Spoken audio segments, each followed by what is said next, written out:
બે યોદ્ધા એક સાથે કરશે કમાલ કેવડિયામાં આ પ્રકારનો પોસ્ટર ફરતો થયો છે।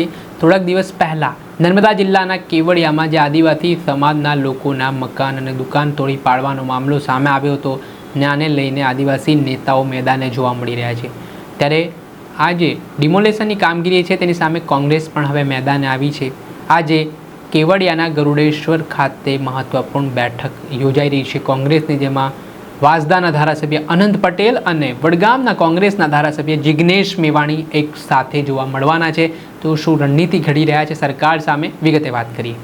વૈષ્ણવજન તો તેને કહીએ જે પીડ પરાઈ જાનાને રે।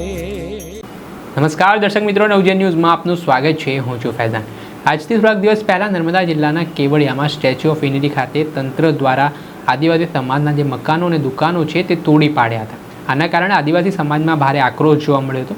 આ મામલે આમ આદમી પાર્ટીના ડેડિયાપાડાના ધારાસભ્ય ચૈતર વસાવાએ સરકાર સામે બાયું ચડાવી હતી। થોડાક દિવસ પહેલાં તેમણે સ્ટેચ્યુ ઓફ યુનિટીના પ્રશાસનને આવેદનપત્ર પાઠવીને જે લોકોના મકાનો અને દુકાનો તોડવામાં આવ્યા છે તેમને વળતર આપવામાં આવે તે પ્રકારની માંગ પણ કરી હતી।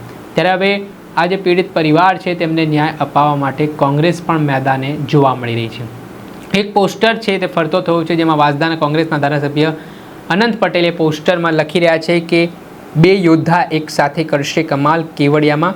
આજે બુધવારે જે મહત્વપૂર્ણ બેઠક યોજાઈ છે કેવડિયામાં આદિવાસી સમાજ સાથે થઈ રહેલા અન્યાયના વિરોધમાં ગરુડેશ્વર તાલુકા કોંગ્રેસ સમિતિની આજે કારોબારી બેઠક યોજાઈ છે।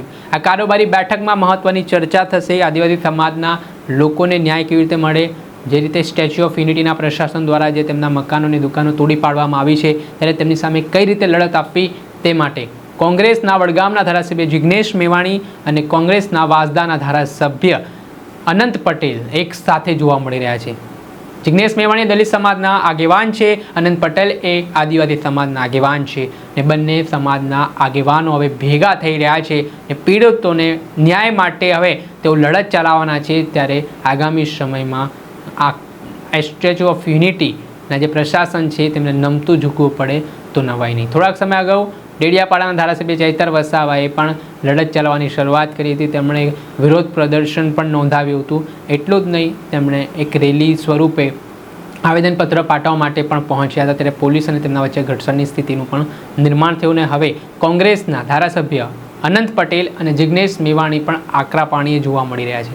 જે રીતે ઠેર ઠેર ગુજરાતમાં ડિમોલેશનની કામગીરી ચાલી રહી છે ત્યારે કોંગ્રેસના નેતાઓ પણ બેબાકપણે બોલી રહ્યા છે, સરકારની કામગીરી સામે સવાલ ઉઠાવી રહ્યા છે। ત્યારે આ મહત્વપૂર્ણ બેઠક જે આજે યોજાવાની છે તેમાં ઘણા બધા મહત્વપૂર્ણ નિર્ણયો પણ છે તે લેવાના છે અને આદિવાસી સમાજના લોકોને સાથે રાખીને આગામી સમયમાં ઉગ્ર આંદોલન થાય તો પણ નવાય નહીં ને તેવું પણ કહેવાય રહ્યું છે। ને જો જિગ્નેશ મેવાણી અને વાંસદાના ધારાસભ્ય અનંત પટેલ આદિવાસી સમાજ માટે લડી લેવાના મૂળમાં દેખાઈ રહ્યા છે, તો શું ધારાસભ્ય ચૈતર વસાવા આંદોલનમાં જોડાય છે?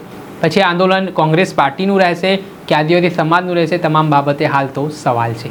દર્શક મિત્રો, આવા જ નવા વિડીયો સાથે આપણે માહિતગાર કરતા રહીશું, એટલે નવજીવન ન્યૂઝની ચેનલને આપ લાઇક કરી લો, સબસ્ક્રાઇબ કરી લો અને શેર કરીને તમે નવજીવન ન્યૂઝના પરિવારના હિસ્સા બનો।